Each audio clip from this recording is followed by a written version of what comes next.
이 문제는 2013년도 구모에 해당이 되고, 일단 예전에는 라떼지만 나영이라고 하는 게 문과 문제였었어. 그래서 이제 모양이 조금 다른 형태가 많이 나왔었다, 이렇게 보시는 게 맞고요. 선생님이 지금 풀려고 하는 거는 나영 중에서 이제 나름 난이도 있는 문제 중에 하나인 28번을 문제를 풀도록 할게요. 28번 같은 경우에 수열이야, 수열. 그러니까 선생님이 선별하는 기준은, 그러니까 최근에 나오는 문제들의 트렌드에 조금 뒤처지면 안 돼. 일단 이제 트렌드에 맞아야 되는 거고, 요즘에 이제 어떠한 조건을 이렇게 주고서 조건을 준 상태에서 어떤 이제 일반항을 구해내는 문제가 많이 나와요. 그러니까 요즘에도 나올 법한 문제라고 생각해 주시면 될 것 같고, 일단은 문제를 쓱 봤어. 근데 이제 내가 결과값을 알고 있네? SN이라고 하는 결과값을 알고 있어. 왜냐면 이제 시그마 K는 1부터 N까지 이동을 하기 때문에 1항부터 N항까지의 합이기 때문에 어쨌든 우리가 이 부분에 대해서 SN이라고 얘기할 수 있다는 거야. 그럼 제일 먼저 해야 될 게 뭐냐면 SN이라고 하는 애가 2에다가 1-9의 n제곱분의 1이잖아. 그치? 그럼 Sn-1이라고 하는 게 어떻게 생겼는지를 우리가 아주 충분히 유추를 할 수 있는 상태라고 볼 수 있겠지.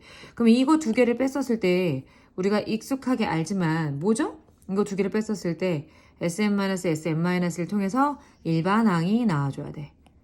일반항이 나와줘야 되고, 이러한 일반항이라고 하는 게 어차피 2는 빠지는 상태이기 때문에 마이너스 9분의 n, 9의 n제곱분의 2와 플러스한 다음에 두 개를 뺐으니까 9의 n-1분의 2라고 하는 값이 나오더라. 만약에 두 개를 통분하게 되면은 9의 n제곱으로 만약에 이제 통분이 된다라고 하게 되면 여기다가 분모 분자에다가 9 곱하는 건 아시죠? 그럼 이제 16이라고 하는 값이 나올 수 있더라. 근데 여기서 이제 하나의 특징이 있어. 뭐가 있냐면 일단 일반항이라고 얘기를 했기 때문에 그러면 일반항이라고 하는 거 그냥 AN이라고 얘기할 수 있느냐? 이 부분에서는 아니야. 어떻게 해야 되냐면 이 부분에선 그게 아니라 여기서 말하는 일반항이라고 하는 거는 사실 용어 정리를 다시 해야 돼. 시그마 뒤에 있는 거라고 생각해야 돼. 시그마 뒤의 모양이라고 생각을 해주시면 된다. 그러면 시그마 뒤의 모양이라고 생각하면 여기 위에 나와 있는 건 뭐가 나와 있느냐?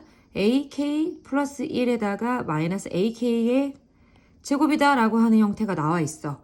얘가 여기서는 일반항이야. 그래서 얘가 만약에 9의 n제곱분의 16이 나왔다라고 생각을 하는데 여기 또 같이 있는 어떤 조건이 있어.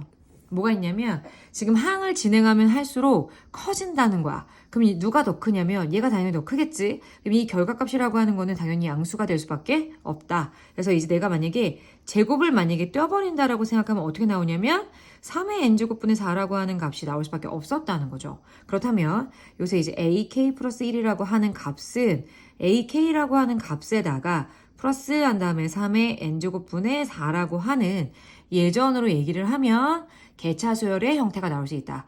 문제상의 조건에서 아까 첫 번째 항이 10이라고 얘기를 했기 때문에 사실은 거의 다 나온 거야. 봐봐. 만약에 첫 번째 항이 10이고 만약에 이러한 일반항의 관계들이 나와 있다라고 한다면 문제를 어떻게 풀어야 되냐면 공식적으로 이렇죠. 첫 번째 항에다가 플러스 시그마 K는 1부터 n-1까지 어떻게 하는 거야? 이 부분에 대해서 요거를 시그마 뒤로 보내주셔야 된다는 거죠. 근데 선생님 생각에는 3의 n제곱분의 1은 이제 뒤에다가 놓고 4라고 하는 값은 앞으로 보내주면 좋을 것 같아. 4라고 하는 값은 여기다가 플러스 해주고 여기 시그마 앞에다가 4를 붙여주면 어떨까라는 생각이 들었어요. 그래서 이제 최종적으로 계산을 해보자면 A1은 어쨌든 간에 10일 것이고 이제 원래 등비수열 꼴은 시그마로 계산이 되지가 않아. 그럼 어떻게 해줘야 되는 거지?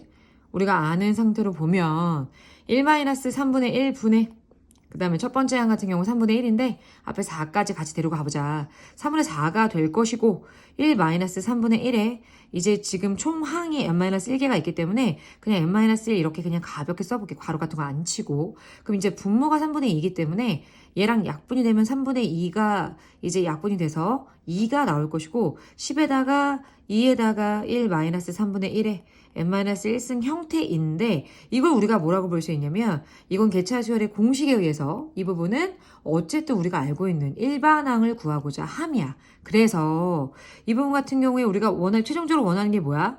리미트를 돌리라는 거지. 극한값을 계산해 내란 얘기야. 이것에 관한 극한값을 계산할 때는 우리가 얘기하는 극한값이라고 하는 건 n을 무조건 무한대로 돌리셔야 돼요. 만약에 n을 무한대로 돌렸다라고 생각한다면 얘가 죽어버리겠지. 왜냐면 진분수 아니야? 그지? 진분수의 거듭제곱이라고 하는 거는 무조건 죽어야죠. 그죠? 0으로 수렴한다. 그렇기 때문에 최종적으로 남아있는 것은 계산을 해보면 12라고 하는 값으로 귀결될 수 있겠죠.